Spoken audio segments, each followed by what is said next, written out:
Hello all, Project Wargaming here with a video on what I've been doing over the last year and a half of 3D printing and what my setup is currently. So, to my amazement, I have been printing for 3D printing for a year and a half. I started in August of 2019, which would have been just after the last in-person Gen Con. So I've been doing it for a year and a half and doing it every week and most of the week every week as well. So I feel like I've gotten quite a bit of experience in. I am certainly still not the best printer out there, nor am I the only one who has any of the information. So this is a video on what I do. It is heavily influenced by what I've seen other people do.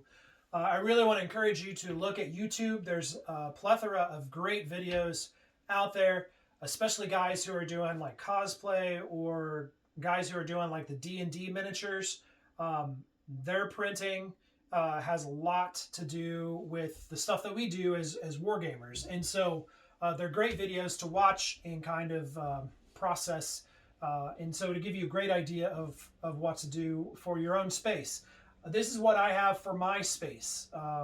If I move, then it'll probably change and I'll do something a little bit different. But, you know, over the last year and a half, I have kind of settled into a routine and kind of what I found helpful, what I didn't find helpful, what is useful, and how I set stuff off. So to begin, the first thing I have is my desk. So this is just a simple glass desk. It's got a metal frame, but every other surface is glass. The reason I use glass is it's just really easy to clean. It's also easy to see when it's dirty. So having a glass desk allows me to clean very easily and take care of it. So I can scrape the glass and not really worry about much of anything. I don't really care if I scratch it even, but you can't do that with wood. You certainly can't do it with this kind of MDF wood. So you really want a nice hard surface, maybe a metal or glass. At least that's what I've experienced. Maybe a really hard plastic as well. So I have this desk. It's a really cheap desk. I got it from Wayfair. Less than $100. I would be surprised if it was over 80. I really can't remember. But it has different shelves on each side, which I find very, very helpful. But the space that I would usually put my chair in, I'm also utilizing as well, as you can see. So the shelves, the top shelves have my resin on them, and then the bottom shelves have tools or different extra pieces of equipment that I use for my 3D printing. In the center here, I have a trash can, which is essential for you when you're printing. You will need a trash can, very, very handy. I put it right underneath my desk because underneath my desk is a rubber mat. And so when I take paper towels and I clean things, or I have gloves that I need to throw away, or failed prints, it's just all right here. And so I can throw it right into the trash can and I don't have to walk across the room and have a chance of dripping things onto the carpet or to the floor or whatever. It's all right there. So having a trash can that's easy to reach and easy to put stuff in is essential. Beside it is a plastic tray that has 4 different shelves in it. So the top shelves have kind of the tools that I use for maintaining my equipment. So I have some of the original hex wrenches that are there. I have some of these razor blades that I use for cleaning or even getting models off of my print plates. And then also there are some of these tools that came with the Elegoo Mars printer. So this little tool allows you to hang your print at an angle to allow it to drain better. So I have these here. But in here, this is probably my most important kit. It has some nice little hex wrenches in here and also extra screws and different bits and pieces that I keep for changing out anything in this in these printers. So it allows me to take them apart when I need to put new LCD screens in there, or when I am taking apart my resin vats and putting in new film. All of the tools are right here, and then I have this desk right beside me that I can easily work on and get all of that stuff together. Down below, I have some nitrate gloves that are here, which are great. But really what I've moved to is I went out and bought these heavier duty rubber gloves from Home Depot. And I have multi-use. You can use them all the time, and pretty easy to keep clean. I'll get to it, but I actually have cleaned them in my my cleaner here by just putting them in the basket that came along with it, and they cleaned up great. So this will save you money if you use those, but you can still use nitrate gloves. I got a couple masks in here, which I don't ever really use. And then this drawer here has all of my towels that I use when I'm cleaning out vats or cleaning off various things. I have this little tub of grease that I use for my spindles in my printers that allows me to grease them up and keeps those working nice as they move up and down. And then the bottom here has a couple other things in it. So I use this spray cleaner. It's a glass cleaner. So Sprayway is what it is. I bought like 4 of these bottles when I first started a year and a half ago, and I think I might have gone through 1.5. I'm almost done with this one, so 2. So I don't go through it very fast, but it's great for cleaning glass surfaces, and then also some of your other materials that you might need. But it's foamy, and it has alcohol in it, so it really cuts through the resin great. I have some strainers in here, and then I have some coffee strainers in here as well that I use when I am straining my resins, but also straining my cleaning solution, my alcohol. So that's kind of the initial setup there. On top here, I have a few other tools. So I have a tray. I think a tray is really important to have. There's other rubberized trays out there that you can buy, but this was just a tray that we had here at the house. So that's the tray that I use. A tray, you want to use that whenever you're taking models off or anything that might have resin dripping, put it on the tray, because while you have the glass desk to work on, obviously it doesn't have a lip, and so some of that resin might drain off if you're not careful. So a tray keeps it all contained. It's easy to clean, and so it's essential to have, I think. A couple other things. I have this tub here that I keep my tools on. Most of these tools, I have 2 different tools. I have this razor blade scraper, and then I have just the regular metal kind of scraper spatula. It's actually a drywall spatula, I think. So these are what I use to take my models off of my build trays. I find that metal works better. I know lots of people, you know, they say to don't use metal, but I just find that it works better if you're careful and you pay attention to what you're doing. It's not an issue. It comes off faster and easier when you're using metal, which I think helps me to be safer, and it also keeps my models safer, and I don't feel like I have a chance of breaking them. Sometimes with the plastic, I just didn't find that I could really get the grip that I needed to be able to get the model off. And so I use these metal tools. Another thing is a simple plastic spatula. Great for cleaning out your vats and other things that you can use. Those are kind of essential tools that I have, and I've found essential. There is a metal funnel in here with a little strainer on it, so when I'm putting my resins back into my bottles, I use that as well, and I do that on top of this tray to keep things from going all over the place. You can see that I have a couple of different build plates here. I'm actually on my 3rd printer. Again, all of them are resin printers. I've never printed anything in FDM. All I've ever done is resin, so that's all I know. This is my 2nd Elegoo Mars, just standard, and this is the Elegoo Mars 2 Pro. I have got all these extra vats from having 2 of these machines, and then of course this came with its own vat, which I found that the Elegoo Mars vats will work on the Elegoo Mars Pro. And then I have purchased some extra build plates. These I just found on Amazon. I think they're less than $40 a piece. The nice thing about them is that they're textured, and so the models come off of them easier than your standard build plates that came in these.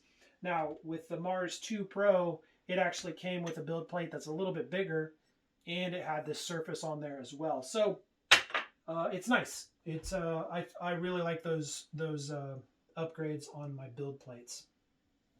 I would say that the number one kind of game changer for me as far as 3D printing has been really just this cleaner.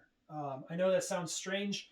I was reluctant to buy these. I thought they might have been kind of gimmicky at the beginning, but I found since I purchased this, it has made a world of difference. It has saved me money, and my models are better because they're cleaner. I used to use pickle jars for cleaning my models. I would put them in there. I would shake it as best as I could. I would let it set. But they never really got as clean as they needed to be. This machine here is a cleaner, but it's also a cure station. I only use it for cleaning because I still use my old cure station. But the cleaning station is great. So it comes with a couple of, it comes with one vat, and each vat holds your cleaning solution. I use 99.9% alcohol. And then in the bottom of these vats is actually a little fan that is magnetized. And so this rotates in the bottom here when you turn the machine on, and it stirs the alcohol. And so it just really cleans your models way better than any pickle jar will be able to do. This here is my dirty vat. So this is the vat that I put it in first, and it does the initial wash. So this gets most of the resin off of the models and gets them pretty clean. And then I put it into my cleaner vat for a second wash. And so you can see the difference. Like, this is really, really dirty. This is clean.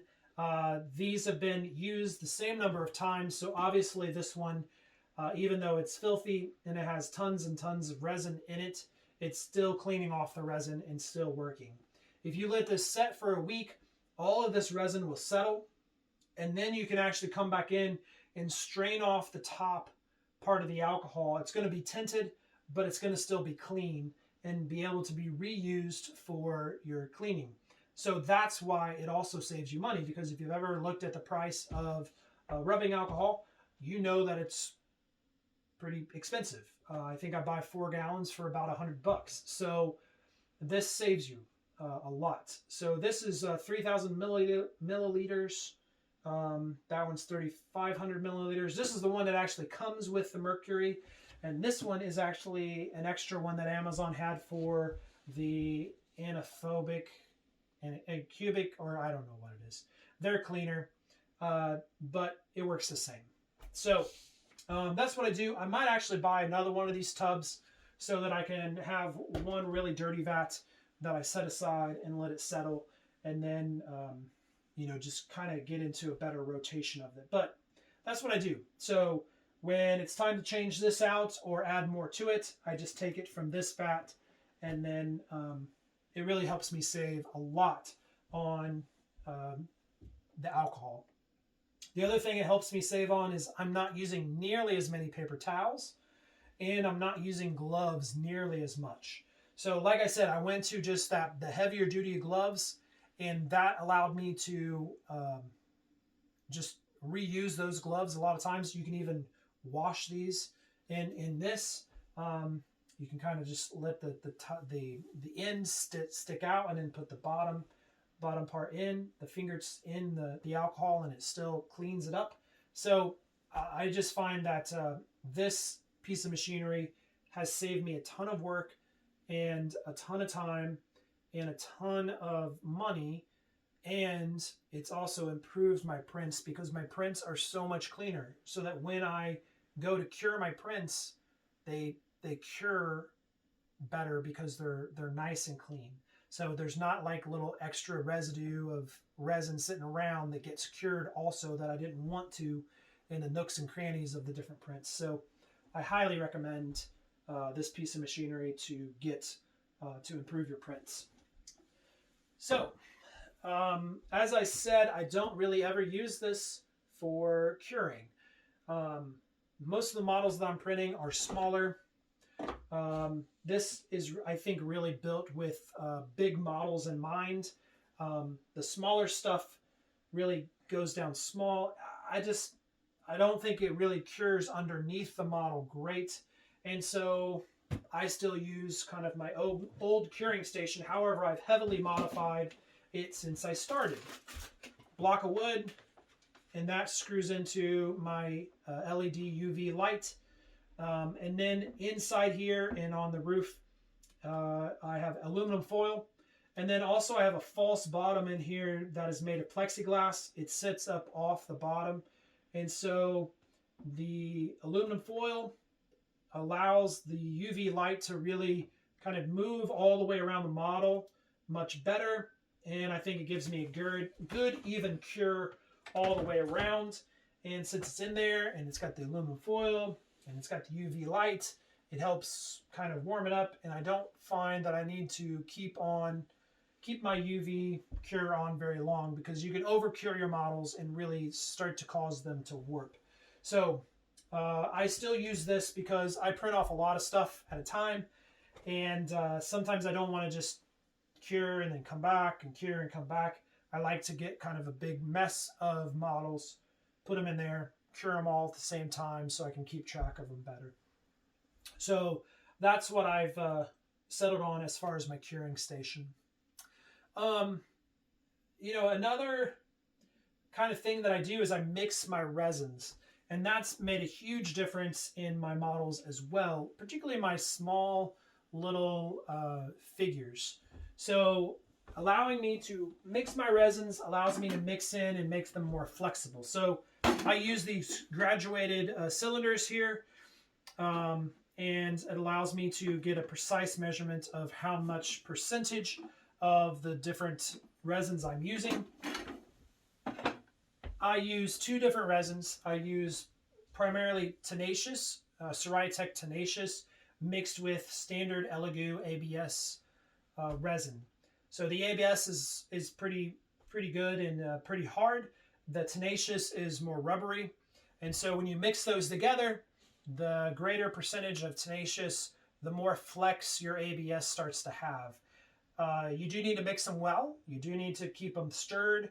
But if you do, it really, I think, strengthens your model. So if I'm doing terrain pieces, like printing up small little snake rail fences or buildings, I will typically have a 10% mix of resin that I'm using. So 10% Tenacious with 90% ABS resin. If I'm going to be printing figures, the smaller the figure, I typically go higher in percentage of Tenacious. So like 25, 30%. I do have a mix of 40%, but that's usually too rubbery, I think, for figures. They don't work quite right. So I think anything between 10 to 30% of Tenacious is kind of the sweet spot for the models that I'm printing. So Tenacious is obviously more expensive than the Elegoo, but since you're mixing it and you're mixing less, I think it's cost effective. I think it works because your models are better and they're more durable, so you don't have to worry about them breaking. I keep all of my extra in empty containers, so you might look down there and think I have a lot of resin, and I did, but a lot of it's been used, and I just continue to save those resin bottles because they're very, very handy for mixing in the future. I also make sure to mark my resin bottles with how much resin and what percentage of resin is mixed in there. So that's really it for my setup. This is, like I said, over a year and a half of me doing this practically every day in some way or another, and working on printing and coming up with this system. If I move, it'll probably look differently because I'll have a different space. If I moved into a basement that had a concrete floor, I'd still probably put down a rubber mat, but I wouldn't be worrying nearly as much as getting something dirty. The thing about resin, obviously, is that you do have to worry about it getting everywhere and getting onto things. It is poisonous. It's not good for your skin. It's not good for like a dog or cat or a kid to get into it. So you do want to be careful with it, and it's obviously not good for your skin and all that. So you do want to be very, very cautious with resin printing and take serious cleanliness. So that's why, again, I recommend the new cleaning machines that are out there, and then using wearing gloves anytime you're messing around with stuff. So anyways, that's what I've come up with over the last year and a half. I hope it's helpful for you. And like I said, don't be afraid to look at YouTube for lots more ideas. There's some guys out there doing some pretty amazing stuff, but this is what I've settled on. We'll talk to you later.